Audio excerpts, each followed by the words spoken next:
साल 2025, एक ऐसा साल जो हर दिन एक नई चेतावनी बनकर सामने आया। कुंभ मेले की भगदड़ में मरे श्रद्धालु, ट्रेन और प्लेन हादसों में गई सैकड़ों जानें, रिश्तों में पनपा हिंसा और अविश्वास।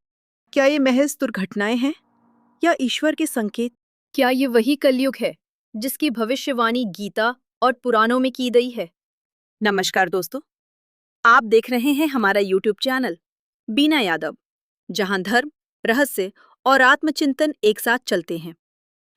कुंभ मेले की भगदड़ 2025 की शुरुआत प्रयागराज में महाकुंभ से हुई। लाखों लोग गंगा स्नान के लिए पहुंचे। यह आस्था का सबसे बड़ा उत्सव था, लेकिन वही आस्था एक त्रासदी में बदल गई। जनवरी के आखिरी सप्ताह में हुए इस आयोजन में भगदड़ मच गई। चीख पुकार, धक्का मुक्की और बिखरी हुई चप्पलों के बीच कई श्रद्धालु मारे गए, सैकड़ों घायल हो गए। लोग गंगा में पवित्र स्नान करने आए थे, लेकिन उन्हें मृत्यु का जल मिला।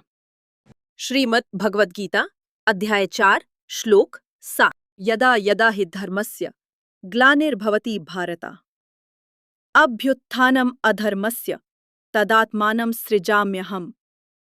अर्थात, हे भारत, जब जब धर्म की हानि और अधर्म की वृद्धि होती है, तब तब मैं स्वयं प्रकट होता हूँ। ये भगदड़ केवल प्रशासन की गलती नहीं थी, ये एक चेतावनी थी कि हम धर्म के बाहरी रूप को तो निभा रहे हैं, लेकिन भीतर की चेतना सो चुकी।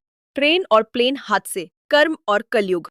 फरवरी की शुरुआत में दिल्ली रेलवे स्टेशन पर एक और हादसा हुआ।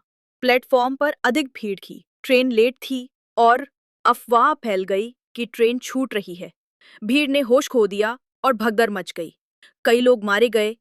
इसके कुछ ही दिनों बाद महाराष्ट्र के जलगांव में पुष्पक एक्सप्रेस ट्रेन में अफवाह फैली कि ट्रेन में आग लग गई है। कई यात्री घबराकर पटरियों पर कूद पड़े और वहीं उनकी जान चली गई। जून 2025, एक भयंकर विमान हादसा, एयर इंडिया फ्लाइट 178 क्रैश हो गई।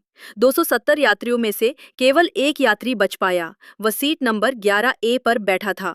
इस हादसे ने पूरे देश को झकझोर दिया। श्रीमद् भगवद गीता अध्याय 3 श्लोक 5। नहि कश्चित् क्षणमपि जातु तिष्ठत्य कर्मकृत। कोई भी व्यक्ति एक क्षण भी बिना कर्म किए नहीं रह सकता। ये श्लोक बताता है कि हम सभी कर्म कर रहे हैं, विचारों से, कार्यों से और भावनाओं से। जब हमारे कर्म दूषित हो जाते हैं, तो उनका फल भी दुखद होता है।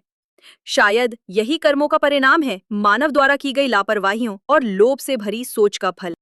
रिश्तों का पतन, क्रोध, वासना और अधर्म। 2025 में एक के बाद एक ऐसी घटनाएं सामने आईं जो हमारे सामाजिक ढांचे को तोड़ने वाली थी। कई जगहों पर शादी के तुरंत बाद दुल्हन ने दूल्हे की हत्या कर दी। कहीं पति ने पत्नी को मारा। जहां प्रेम और विश्वास होना चाहिए था, वहां अब शंका, हिंसा और लालच बस गए हैं। श्रीमद् भगवद गीता अध्याय 3 श्लोक 37। काम एष क्रोध एष रजोगुण समुद्भवा। अर्थात यह काम और क्रोध ही मनुष्य के पाप का कारण है। ये रजोगुण से उत्पन्न होते हैं और बहुत भयंकर हैं। आज की युवा पीढ़ी न केवल संस्कारों से कटती जा रही है, बल्कि अपने क्रोध और इच्छाओं की दासी बन गई है। यही कलयुग का प्रभाव है। अध्याय 4। क्या ये सब भगवान के संकेत हैं? जब एक ही वर्ष में इतनी घटनाएं घटती हैं और हर घटना मानो दिल को झकझोर देने वाली हो, तो ये सोचने पर मजबूर कर देती हैं कि कहीं भगवान हमें चेतावनी तो नहीं दे रहे। श्रीमद् भगवद गीता अध्याय 13 श्लोक 27। समा सर्वेषु भूतेषु तिष्ठन्तं परमेश्वरम।